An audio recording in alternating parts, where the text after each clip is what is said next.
semuanya, Assalamualaikum warahmatullahi wabarakatuh. Perkenalkan, nama saya Dwi Nabila Syarani M, NIM 2317208339, kelas A, Prodi Pendidikan Jasmani, Fakultas Keguruan dan Ilmu Pendidikan, Universitas 19 November Kolaka. Ya, kali ini saya berada di Puskesmas Baula untuk melakukan pengumpulan data serta menyelesaikan tugas mata kuliah UAS IKP atau Ilmu Kesehatan Penyakit. Sebelum itu, pengumpulan data di Puskesmas sangat penting bagi kami karena kami akan mengetahui ada beberapa penyakit terbesar yang berada di Puskesmas serta cara mencegahnya dan cara mengobatinya penyakit itu biar agar tidak tertular di masyarakat setempat. Sebelum itu, simak video wawancara saya bersama Bapak Nepatianus. Simak video berikut.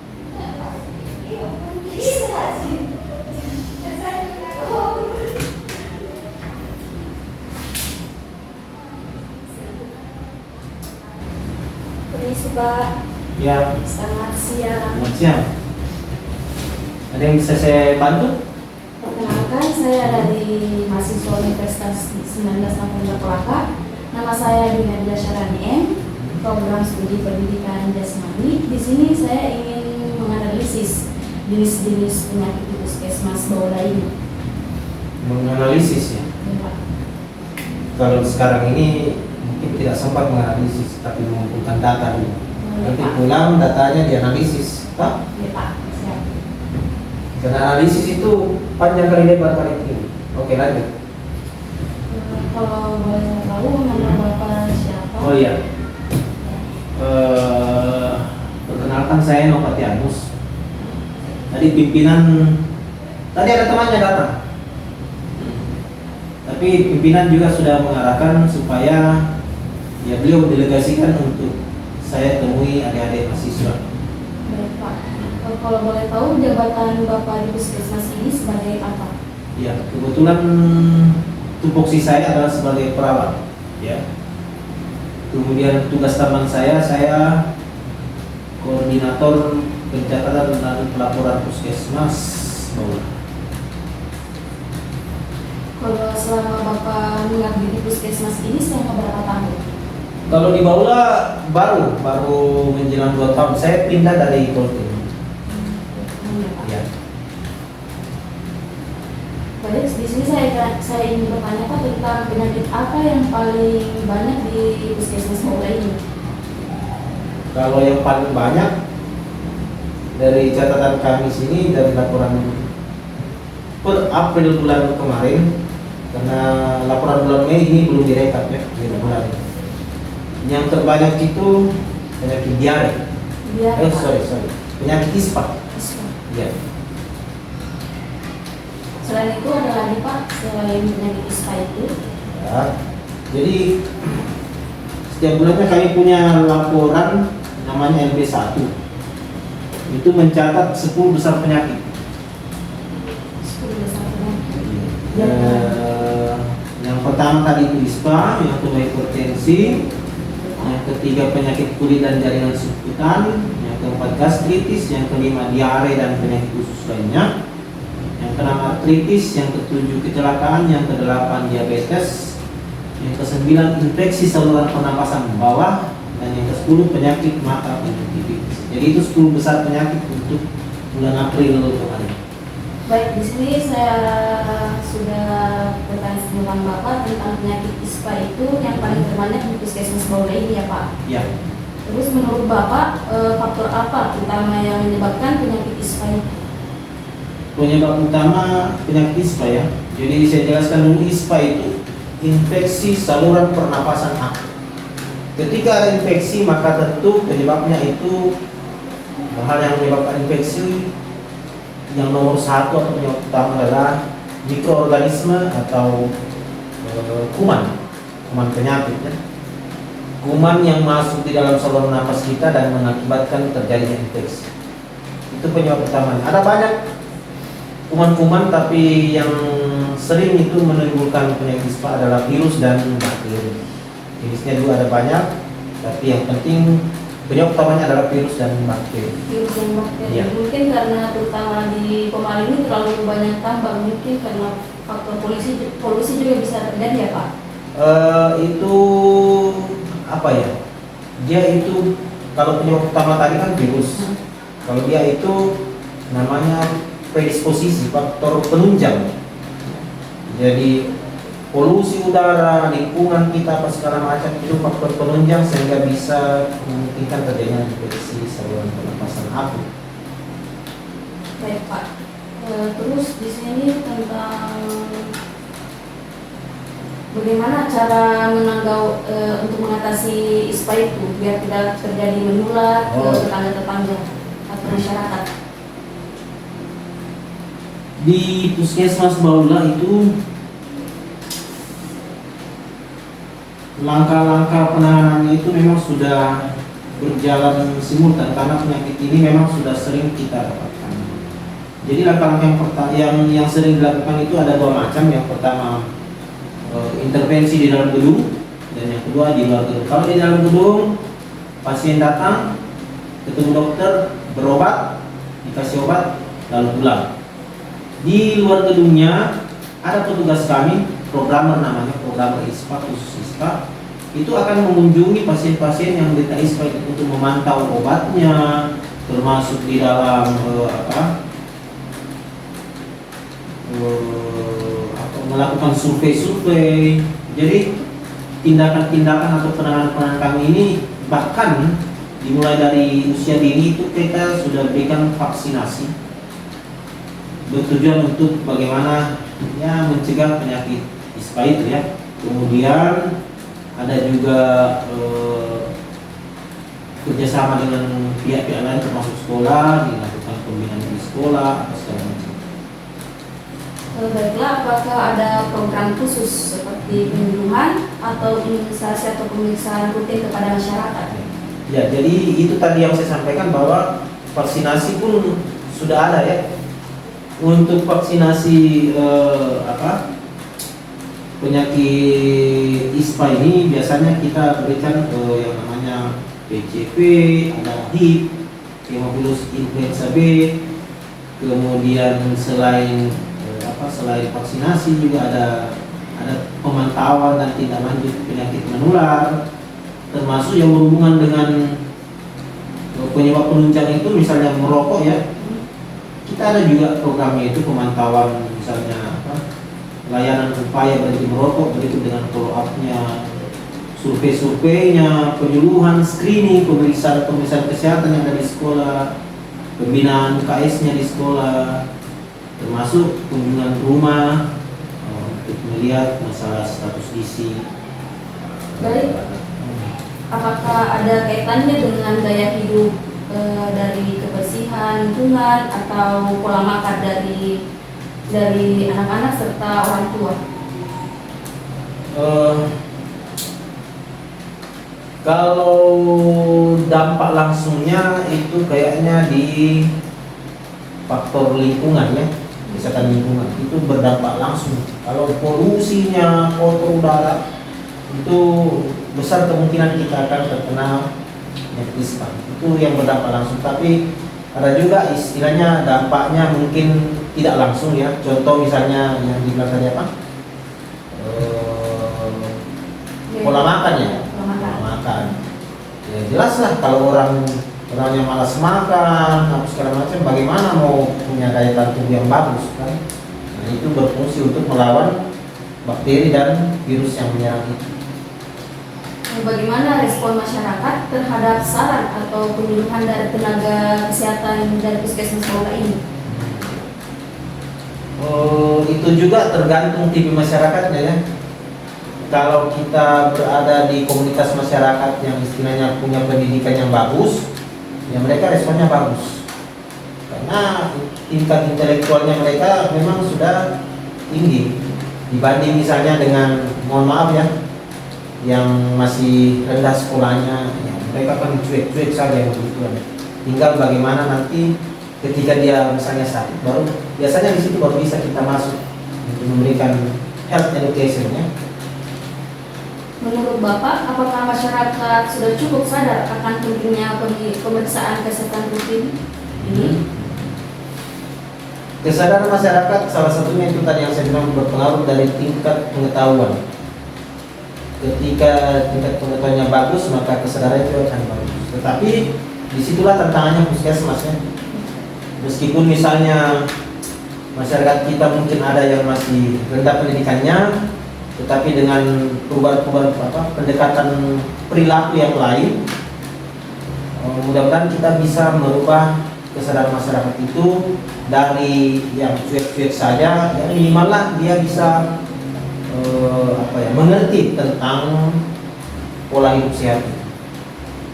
Apakah ada kendala utama yang dihadapi perawat dalam menangani pasien penyakit menular atau kronis di puskesmas Baula ini? Kalau untuk sekarang ini sudah kendala-kendala yang sifatnya berat itu sudah boleh dikata sudah tidak ada ya. Nah, paling kendala yang ringan-ringan saja, misalnya itu tadi dari masyarakatnya kurang antusias atau bagaimana. Tapi ya bersyukur kita di sini aksesnya sudah bagus. Yang paling ada kalau misalnya yang tinggal di atas Gunung Baula sana itu aksesnya kurang bagus ya. Tapi itu bukan menjadi halangan karena kami juga akan turun ke sana. Apakah ada kerjasama dari puskesmas dengan sekolah, komunitas, atau instalasi yang lainnya? Kalau masalah kerjasama itu sudah terjalin dari lama ya. Bahkan di rencana kerja anggaran kami memang ada kegiatan-kegiatan yang sifatnya kerjasama lintas sektor. Contoh misalnya di sekolah kita adakan pembinaan UKS, kemudian ada pelayanan tentang penjaringan dan screening anak sekolah ya, diperiksa kesiapannya. Kalau dari mana di lintas sektor yang lain, misalnya pemerintah desa, itu kita setiap 3 bulan ada lokakarya ini, kami mengundang lintas sektor untuk berbagi peran menangani masalah-masalah kesehatan yang ada. Bagaimana dukungan dari pemerintah, daerah atau pusat dalam penanggulangan penyakit ISPA ini? Kalau dukungan dari pemerintah, kalau dari pusat jelas ya, program ini program P2 namanya, program pencegahan dan pengendalian penyakit ISPA itu sudah lama. Nah, dari pusat itu diberikan dukungan kepada stakeholder kesehatan tentang bagaimana membuat regulasi atau kebijakan, fasilitas-fasilitasnya termasuk dengan logistik. Kemudian kalau dari daerah ya kurang lebih sama ya. Kemudian termasuk alokasi anggarannya ya. Kita dibiayai juga ada dari bantuan operasional kesehatan. Baik Pak, itu saja pertanyaan dari saya. Mohon maaf apabila ada kesalahan dalam pertanyaan ini. Terima kasih banyak Pak atas wawancaranya serta memberikan data-data penyakit yang paling besar di puskesmas Baula ini. Oke. Terima kasih ya. Ya Pak, sama-sama.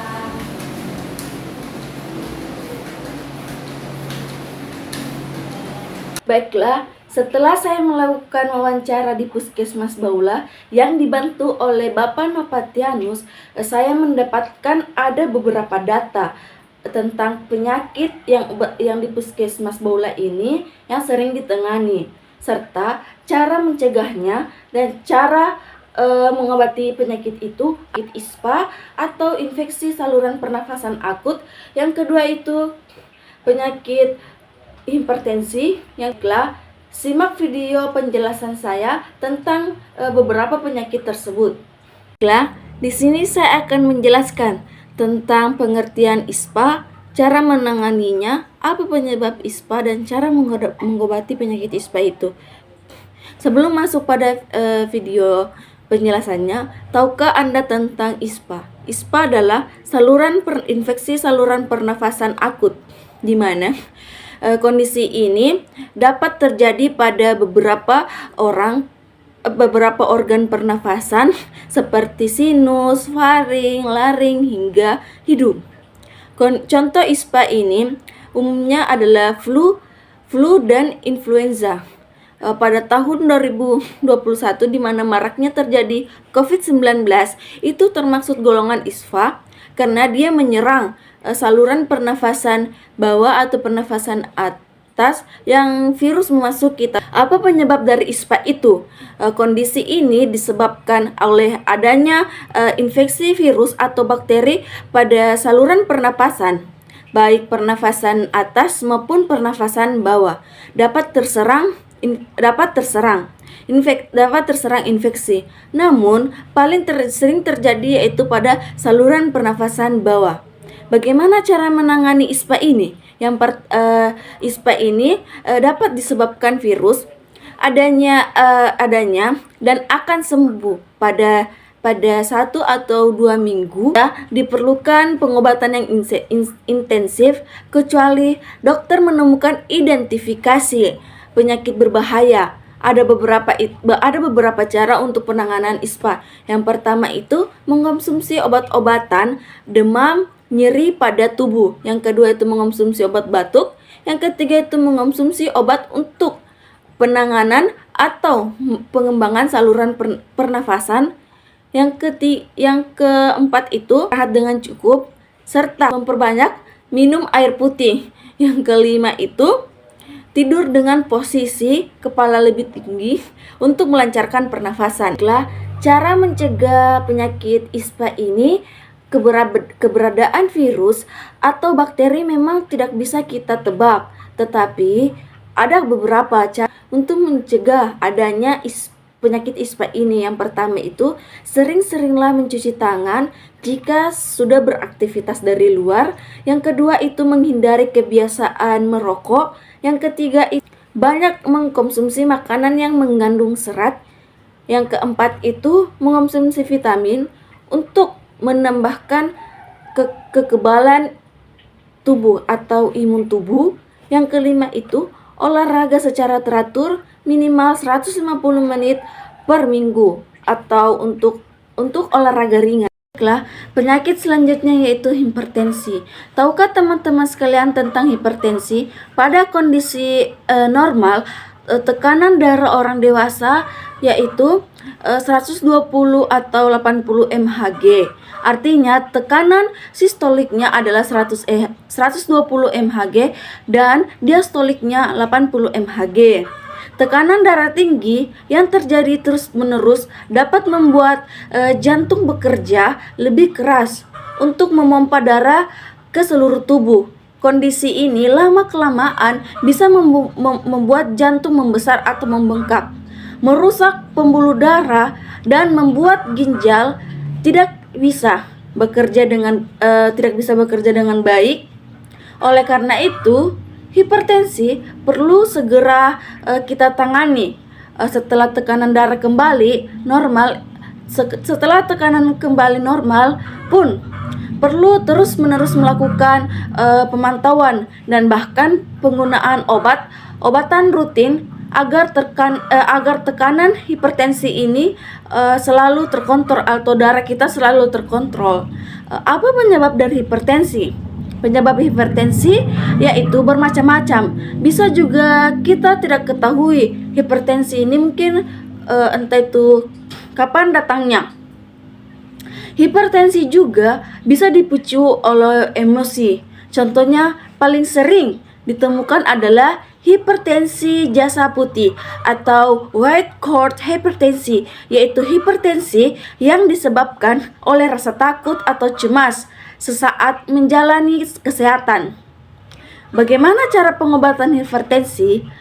Pengobatan hipertensi akan disesuaikan dengan hasil pemeriksaan, penyebab hipertensi, dan kondisi kesehatan pasien. Pengobatan untuk darah tinggi ini terdiri dari perbaikan gaya hidup dan pemberian obat-obatan dari puskesmas maupun resep obat dari dokter. Baiklah, adapun kesimpulan yang bisa saya ambil dari hasil wawancara saya kepada Bapak Nopatinus serta penjelasan saya tentang ada 2 penyakit. Yang pertama itu ISPA, infeksi saluran pernafasan akut. Yang kedua itu hipertensi. Kita tidak boleh pandang enteng atau pandang remah tentang penyakit ISPA maupun hipertensi ini, karena penyakit ini bisa datang kapan saja. Termasuk ISPA ini yaitu penyakit virus. Virus itu kita tidak tahu, atau kita harus mencegahnya dengan cara kebersihan dari dalam rumah maupun di luar ruangan, yaitu memakai masker. Sedangkan hipertensi yaitu kita harus menjaga tekanan darah agar tidak naik, seperti menjaga emosi serta terhindar dari makanan-makanan yang tidak sehat. Terima kasih kepada Bapak Nopatinus telah membimbing saya atau membantu saya dalam menjalankan tugas UAS IKP Ilmu Kesehatan Penyakit tentang mewawancarai serta mendapatkan data-data dari Puskesmas Bola itu. Itulah tadi wawancara saya kepada Bapak Nopatinus serta penjelasan saya tentang penyakit ISPA maupun hipertensi. Di akhir video ini saya akan memasukkan dokumen foto serta surat yang saya bawa dari kampus ke puskesmas, dan puskesmas mengeluarkan kami surat datang ke puskesmas dan mewawancarai Bapak Nopatinus. Sekian dan terima kasih.